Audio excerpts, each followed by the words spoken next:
Hello everyone. Today I'm making the crispiest cauliflower you'll ever taste.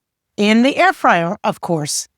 You can also roast the cauliflower in the oven using the same technique, but the air fryer is much faster and the results will be crispier.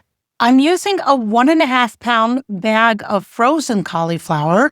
You can use fresh if you want to, but I always have frozen cauliflower, broccoli, and other veggies on hand in the freezer, so it's really convenient to use when I can't go out and buy fresh, like in the middle of a snowstorm.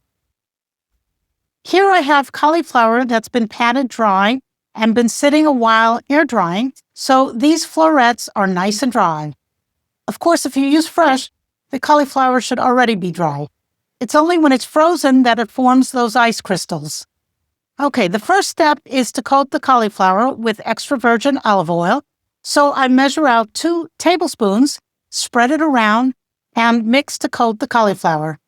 Next comes 1 teaspoon of garlic powder, mix again, then a teaspoon of smoked paprika to give it a smoky flavor, mix that in, and next I add a teaspoon of dash. This is the garlic and herbs seasoning blend, and it smells great. It also tastes great, but you can omit it or add whatever you want. Maybe you like Italian seasonings. And then sometimes I add some of this Old Bay seasoning. I love this seasoning. It's great on chicken and fish and also veggies. But today I'm leaving it out because someone in my house doesn't like it. Can you imagine that? So don't add any more salt if you use Old Bay or any other seasonings that already have salt in them. Unless you like things salty, then go ahead. You can see the spices against the white of the cauliflower, so you can tell when it's mixed well and everything is nicely distributed. Next, I spray the air fryer's crisper tray. You don't need to if you're watching how much oil you use, since the cauliflower is already coated with oil, but a few spritches doesn't hurt. Your choice. Now spread this out in the air fryer. And unfortunately, because these came from a bag, there are uneven pieces. If you cut this fresh, you'll have more control over the size of the pieces, and you can cut them more uniform. Okay, let's get this in the air fryer. I'm going for around 12 to 14 minutes, but at the halfway mark, I'm going to shake these. So I set the air fryer to 400 degrees Fahrenheit, which is around 200, really 204 Celsius.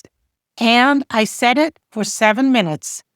After 7 minutes, it's time for a shake, but I'm not so good at shaking, so I use a spatula to turn these guys over, and you can probably see that there are some smaller bits that fell through the crisper tray to the bottom. It's okay. And then back in they go for another 7 minutes at the same temperature, 400 degrees. And they are done. Well, almost. These look like they could use a couple more minutes since we like them a little more crispy. So back in the air fryer for another 3 minutes, and would you look at that? They are as tasty and crispy as they look. You can serve them just like this, which is the way we like them, or you can toss them with your favorite buffalo wing sauce to make them sing or zing. Bon appetit, and thanks for watching. Bye.